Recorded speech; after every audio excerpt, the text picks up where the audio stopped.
अल्लाह के नाम से शुरू करते हैं जो बहुत मेहरबान और रहम करने वाला है। इस वीडियो में हम आपको अजमेर शरीफ की दरगाह के एक अजीबोगरीब करिश्मे के बारे में बताएंगे जिसे देखकर सब हैरान रह गए। ख्वाजा गरीब नवाज की रहमत और बरकत से यह करिश्मा हुआ और उनका उजाला गैर मुसलमानों तक भी पहुंचा। यह चमत्कार देखकर लोग चौंक गए और भागने लगे। आइए इस वीडियो को आखिर तक देखें और अल्लाह की अजीबोगरीब तौफीक और ख्वाजा साहब की दुआओं से खुद को रोशन करें। अजमेर शरीफ में एक वाकया हुआ जो उनके इलाही जलाल और करामात को बयां करता है। इस करिश्मे को देखकर न सिर्फ मुसलमान बल्कि गैर मुसलमान भी हैरान रह गए और खौफ से भागने लगे। ये करामात उन लोगों के लिए एक दस्तूर है जो ख्वाजा साहब की रूहानी ताकत और उनके अल्लाह के साथ गहरे रिश्ता को समझते हैं। प्यारे दोस्तों, अजमेर शरीफ दरगाह पर जो कुछ विवाद चल रहा है वह तो आप सभी जानते हैं, लेकिन वहां एक बड़ी करामात आज हाल ही में पेश आई है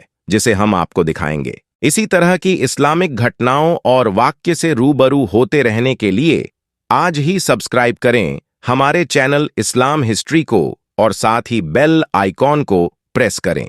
और दोस्तों, ख्वाजा गरीब नवाज के जलाल और करामात को ना कोई कल झुठला पाया था और ना कोई आज झुठला पाएगा। आज से लगभग 800 साल पहले जब आप गरीब नवाज को वहां से हटाने की बहुत कोशिश की गई थी, लेकिन आप आज भी वहां मौजूद हैं और जो राजा के ऊंट वहां बैठे थे वे बिना आपकी इजाजत के वहां से नहीं उठे। तो ये लोग आपकी दरगाह पर कैसे उंगली उठा सकते हैं? जब हजरत ख्वाजा गरीब नवाज अपने कुछ मुरीदों को लेकर अजमेर शरीफ की सरजमीं पर अपने मुबारक कदम रखते हैं तो उस वक्त गर्मी इतनी भयानक होती है कि धूप से बचने के लिए आप हजरत शहनशाह हिंद अता ए रसूल गरीब नवाज और उनके अकीदतमंद एक छायादार दरख्त के नीचे बैठ जाते हैं और आराम करने लगते हैं। अभी आप आराम फरमा ही रहे थे कि अचानक कुछ सिपाही वहां आ जाते हैं। मालूम होता है कि वह सिपाही दरअसल वहां के हिंदू राजा के थे और वे कहते हैं कि आप लोग यहां से चले जाएं। इसके बाद सरकार गरीब नवाज से पूछते हैं कि आप लोग कौन हैं और यहां पर क्या कर रहे हैं,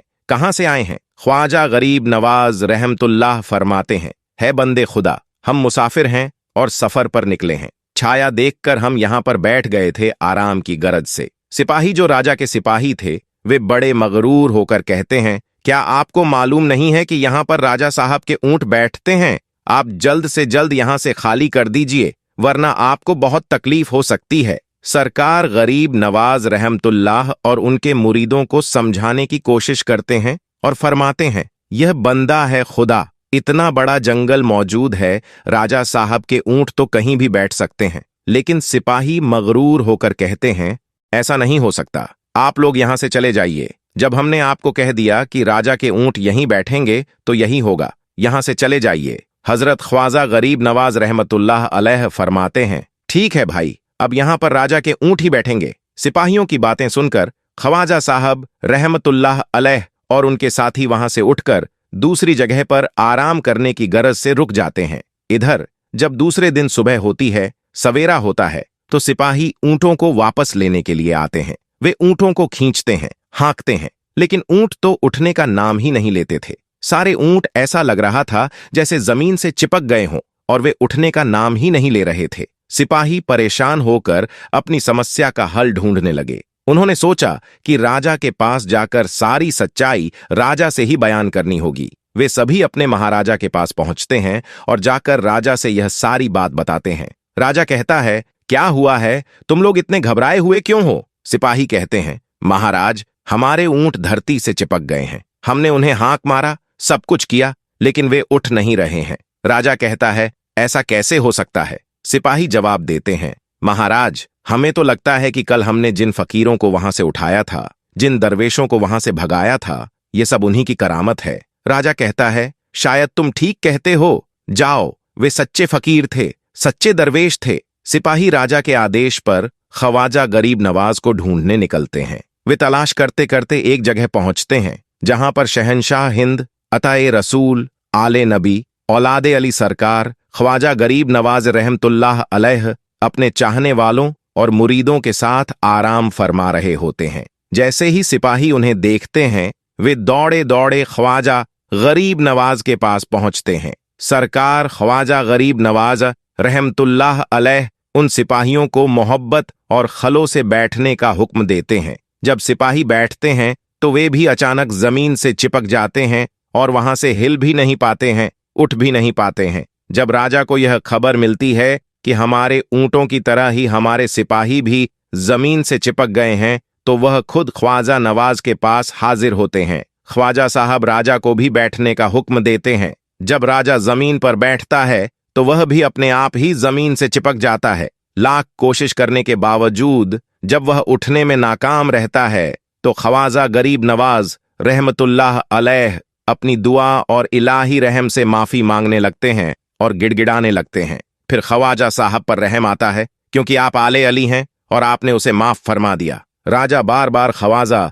गरीब नवाज रहमतुल्लाह अलैह की इस मेहरबानी का शुक्रिया अदा करता है। राजा के सिपाही ख्वाजा गरीब नवाज के सामने हाथ जोड़कर अर्ज करते हैं, हुजूर हमारे ऊंट। ख्वाजा साहब फरमाते हैं, तुम्हारे ऊंट भी खड़े हो गए होंगे। सिपाही तुरंत ऊंटों के पास जाते हैं और जाकर देखते हैं कि ऊंट अब अपनी जगह से खड़े हुए थे और जाने के लिए तैयार थे। सरकार ख्वाजा गरीब नवाज की इस करामात का मशहूर होना दूर दूर तक फैल गया। अब यह खबर हर किसी को मालूम पड़ गई कि इस इलाके में एक सच्चे अल्लाह के वली हजरत ख्वाजा गरीब नवाज रहमतुल्लाह अलैह हैं, जिन्होंने ऐसी करामात दिखाई कि राजा, सिपाही और उनके ऊंट भी जमीन से चिपके रहे। दोस्तों, ये करामात आज भी दुनिया भर में मशहूर है। जब ख्वाजा पाक के एक इशारे से बादशाह के ऊंट जमीन से ना उठ सके, तो आज भी अगर कोई उनकी दरगाह को नजरअंदाज करने की कोशिश करेगा तो वह भी उठ नहीं सकेगा।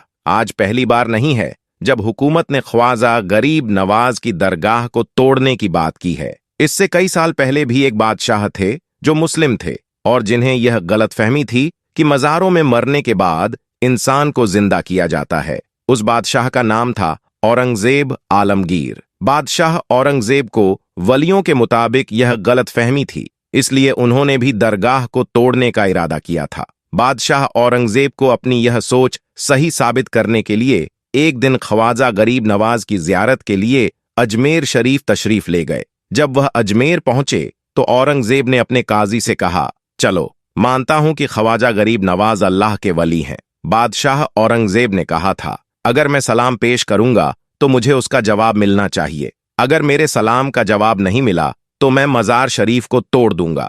जब बादशाह औरंगजेब मजार शरीफ पहुंचे और वहां हाजिरी दी तो उन्होंने देखा कि एक साधारण सा शख्स वहां बैठा हुआ था। वह शख्स इंतजार कर रहा था। बादशाह ने उस शख्स से पूछा, ए शख्स, क्या मामला है? तुम यहां क्यों बैठे हो और इतने परेशान क्यों लग रहे हो? उस शख्स ने जवाब दिया, हजरत, मैं आंख से नबीना हूं, यानी मैं अंधा हूं।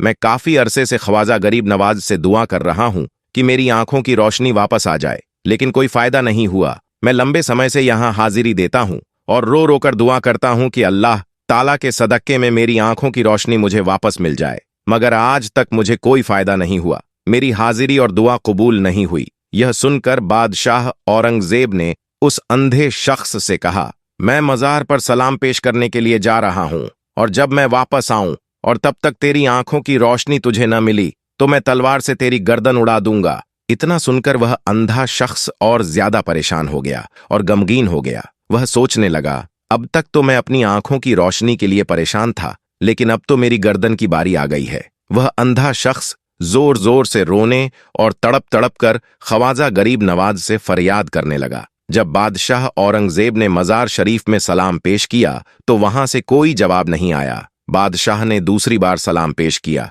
फिर भी कोई जवाब नहीं मिला। लेकिन जब तीसरी बार बादशाह औरंगजेब ने सलाम किया तो मजार से सलाम का जवाब आया। मजार शरीफ से आवाज आई, औरंगजेब, तुम्हारी जिद की वजह से मैं उस अंधे आदमी की आंखों की रोशनी लेने के लिए अर्शी इलाही पर गया था और इसी वजह से तुम्हारे सलाम का जवाब देने में देर हो गई। सुभान अल्लाह। ख्वाजा गरीब नवाज की करामात को देखकर बादशाह औरंगजेब खुद एक अल्लाह के वली बन गए। अल्लाहू अकबर। ख्वाजा गरीब नवाज की करामात के बाद बादशाह औरंगजेब ने इस्लाम को पूरी तरह से अपनाया और एक बड़े अल्लाह के वली के रूप में अपनी पहचान बनाई। उन्होंने फतह बाए आलमगिरी नामक किताब लिखी, जो इस्लामी फतवों का संग्रह है। यह किताब इस्लामिक कानून के हिसाब से मसाइल हल करने में उपयोग होती है। अजमेर में ख्वाजा गरीब नवाज का कदम जब ख्वाजा गरीब नवाज अजमेर पहुंचे तो उस समय अजमेर में एक बहुत बड़ा मंदिर था जो केवल राजाओं और रानियों की इबादत के लिए विशेष था।